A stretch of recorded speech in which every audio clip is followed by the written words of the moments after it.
I encourage, therefore, us to embrace the opportunities that technology and the digital economy present in supporting the youth through coaching and mentorship using available technological platforms. My ministry will endeavor to engage yourselves as HR professions through the professional body as we design, develop, and implement initiatives for the benefit of our beloved country. And I want to state from the onset, and without fear of contradiction, that I'll explore ways and means of strategic partnerships and alliances with the HR functional domain through the Institute, not just for purposes of making me realize my goals and objectives within the ministry, but as a member of this institute, also ensuring that we leverage on that to position the HR regime effectively in the marketplace. As government, we are ready and willing, and of course we will continue, providing a conducive operational environment and invest in the necessary infrastructure, like we are doing at the Konza City, to enable the nation to utilize the talent that God has graciously given us as a country. I call upon the leadership of this institute to create a pool of HR professionals who can advise the state and other non-state actors on matters of policy, matters of people management, productivity, skill development for the digital economy.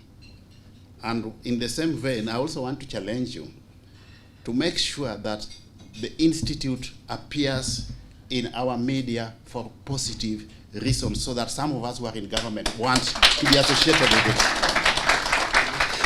Not for negative reasons, okay?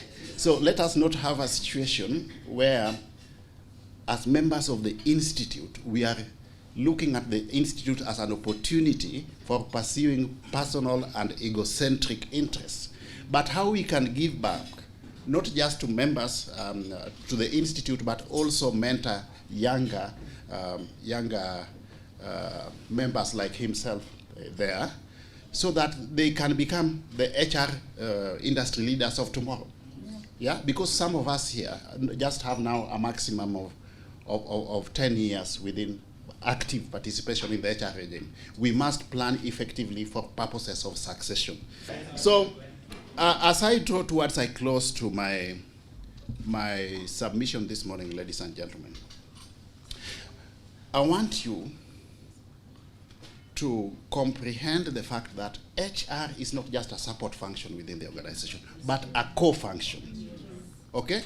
Because the organizations basically cannot run without the HR function. Once you have your strategic plans in place when it comes to organizational design, determining the type of structures that we need to have in the organization to facilitate delivery of strategy, HR is at the key of it. Waziri and my fellow professions, my commitment today is just one: to ensure that we develop skills for this profession. And I always say HR is the foundation of any organization. You get it right, you get everything else right. We are in charge of the most important asset, resource in any given institution, from hire to retire, and that is the people of the organization. And you will realize that we have evolved. We are no longer the human resource officers, we are chief purpose officers, and we are people's officers. We want to drop the word resource and ensure that we take care of our people.